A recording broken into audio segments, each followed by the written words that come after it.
తెలంగాణలో రేవంత్ రెడ్డి 6 గ్యారంటీలు అమలైనయా? అసలు కాలేదా? 6 గ్యారంటీలు అమలైనాయి అంటే అది మాకంటే ఎక్కువ మీ మీడియా మిత్రులకి అందరికీ తెలుసు. 6 గ్యారంటీలలో ఒకటే అమలైంది. ఏది మన లేడీస్‌కి ఫ్రీ ఉచిత బస్సు. ఓకే. దానివల్ల ఎంతమంది సఫర్ అవుతున్నారో చూస్తూనే ఉన్నాం మనము. మా మగవాళ్ళకి సీట్స్ లేవు, ఏం లేవు. ఇంకో 6 గ్యారంటీలో అదొకటి అయింది. కేరళ, తమిళనాడు, కర్ణాటక వేరే వేరే స్టేట్స్ పోయి చెప్తున్నాడు 6 గ్యారంటీలు అమలైనాయి అని చెప్పేసి.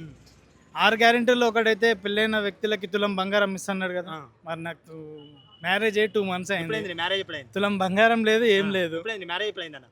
మార్చ్ 14th అయింది నా ఓకే. మ్యారేజ్.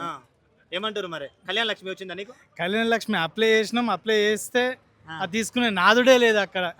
ఉమ్. కేసీఆర్ గవర్నమెంట్ లో వచ్చింది కళ్యాణ లక్ష్మి, మరి అందరికి మంచిగా. ఈ కాంగ్రెస్ గవర్నమెంట్ కేసీఆర్ గవర్నమెంట్లో వచ్చిందంటే అతను అంటే వాళ్ళ ఇంప్లిమెంట్ వేరే ఉంటుంది, వీళ్ళ ఇంప్లిమెంట్ వేరే ఉంటుంది. తులం బంగారం త్వరలో ఇస్తా అని చెప్పి శ్రీధర్ బాబు అంటుండు, మంత్రి శ్రీధర్ బాబు. మరి రీసెంట్గా ఇప్పుడు వచ్చేసి జెడ్పీటీసీ, ఎంపీటీసీ ఎలక్షన్స్ ఉన్నాయి కాబట్టి వాళ్ళే మన జిత్తులకి ఇంద్రజిత్తులు వేయడం కాంగ్రెస్ వ్యక్తులకి వెనుతో పెట్టిన విద్య కాబట్టి చెప్తూనే ఉంటారు వాళ్ళు. వాళ్ళు చెప్పింది మనం వింటూనే ఉండాలి. అంతేందుకండి, ఇప్పుడు రీసెంట్గా మనం కర్ణాటకలో ఒక వ్యక్తి కాంగ్రెస్ ప్రభుత్వానికి ఎందుకు ఓటేసినాం అని చెప్పేసి వేలే నరుకున్న వ్యక్తి ఉన్నాడు. మనం కూడా అట్లా ఫీల్ అవుతున్నాం ఇప్పుడు ప్రజెంట్. ఓకే.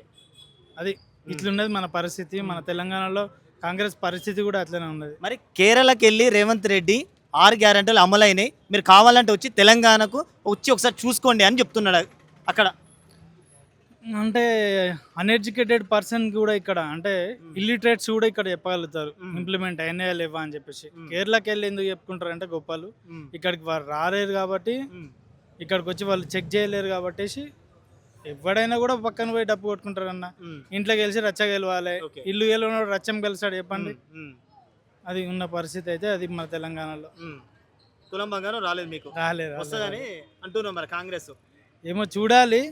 ఇంకా 2.5 years అయిందండి, ఎవరికి రాలేదు. ఇంకా వస్తుందని నమ్మకం కూడా లేదు. 3 ఏళ్ళు ఉంది కదా, ఇస్తాడు. 80,000 ఉన్న బంగారము ఇప్పుడు నువ్వు 1,50,000 అయింది, ఏడు ఇవ్వగలుగుతావు అంటాడు.